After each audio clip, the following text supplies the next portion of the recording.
मैं डॉक्टर ख़याम और पट्टी मेडिकल सेंटर में अपनी खिदमत गैर सागर सर अंजाम दे रहा हूँ।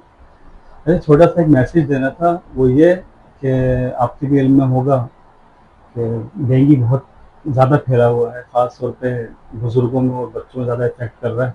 तो उससे एहतियात की चंद मैं आपको तदाबीर दूँगा, उससे एहतियात बताऊँगा कि घर में खुला हुआ पानी, जो इस्तेमाल शुदा पानी होता है, अक्सर जो है हम खुला रख देते हैं, तो उससे एहतियात करें, घर में खुला पानी न रखें, क्योंकि ये मादा जो डेंगू मादा होती है, ये खुले पानी को देखती है और खुले पानी में जो ये अंडे देती है, यानी इसकी अफजाइश जो है खुले पानी में होती है। तो ये एहतियात करें। और खुदा न खास्ता कोई इसके अलामात हो, जैसे हाई ग्रेड फीवर हो और सर्दी शिवरिंग का थोड़ा सा एहसास हो और रैशेज वगैरह का फील हो, तो फ़ौरन जो है अपने डॉक्टर से कंसल्ट करें। हम आपकी खिदमत के लिए बैठे हैं पट्टी चैरिटेबल हॉस्पिटल, 24 घंटे आपकी खिदमत के लिए यहाँ पर डॉक्टर मौजूद हैं। यहाँ आएँ, विजिट करें और अपना और अपने प्यारों का ख्याल रखें। बहुत शुक्रिया।